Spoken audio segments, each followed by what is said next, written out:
Hello everybody, and welcome to Classic Literature with Units. Now, the other day, my fiance, who works at a daycare, was given the description letter that was given to the parents, and I found the phrasing of something very interesting. It said that they would immerse the preschoolers in literature. And of course, having seen the books that they're reading, I'm curious what literary value they would expect to get out of children's books. So I decided to go back and look at some of the books I read as a child and see what I thought. And so, the literary analysis of Silly Times with Two Silly Trolls.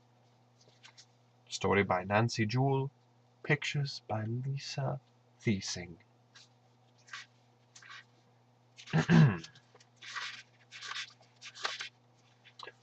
One day, the trolls found an old clock. "What time is it?" said Nip. "5 o'clock," said Tuck. "Good," said Nip. "It is time for supper." Now, right off the bat, we see that they found an old clock. They have an interest in the old and old times. The clock is a metaphor for time, classically. So they have an interest in old times, and they have a tradition. At 5 o'clock, one eats supper. "We already ate our supper," said Tuck. "We shall eat it again," said Nip. And the trolls ate supper again. The trolls then got ready for bed. The clock still said 5 o'clock. "Time moves slowly," said Nip. "It moves very slowly," said Tuck. Now, here we have a bit of a conflict. It is not the act of eating supper that is important, it is simply the tradition that you eat supper at 5. And so, even though it is an irrelevant act, an act that is unnecessary, they do it again, because the tradition says so, because their classic lifestyle will not allow otherwise.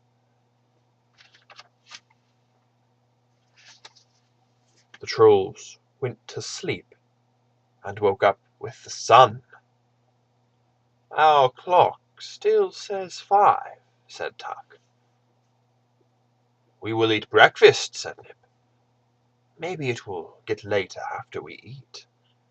And the trolls ate breakfast, but the clock still said 5. Now here we see a return of naturalization.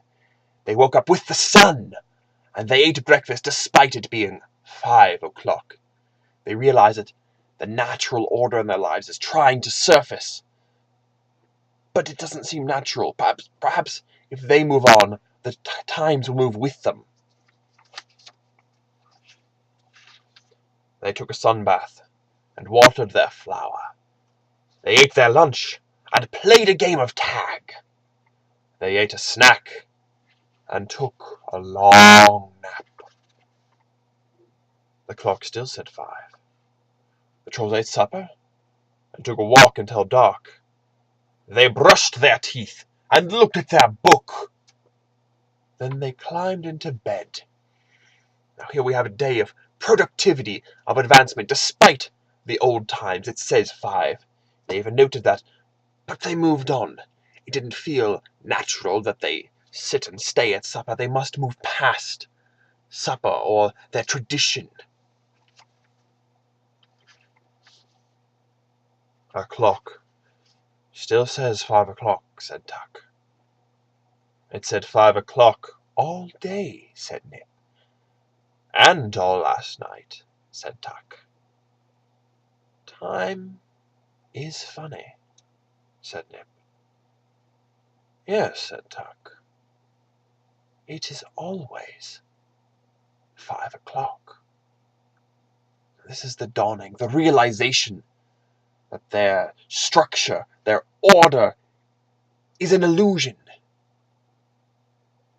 It is stagnating them. They have moved past, and now they see, in hindsight, the foolishness of their old ways. The trolls said good night and turned out the light. In the morning, they checked their clock. "It still says 5 o'clock, said Tuck. "Good," said Nip. Our clock is on time. Now this ending, I believe, is the most important part, because it's a reconciliation of their old ways with their new ways. They realize that this tradition, this order, may feel stagnating, but it has purpose. Our clock is on time. There is a time. There is a place for tradition. Traditional values cannot be abandoned. They must be brought with us into the progressive new era. Now, I believe that this literary inspiration is a brilliant one and an excellent one to give our children. And so, allow me to let you ponder that. Now, my words of wisdom for the day are, I should probably change my shirt, because this is the same shirt I was wearing in yesterday's vlog, and it's starting to smell. Adieu, fair audience. Adieu.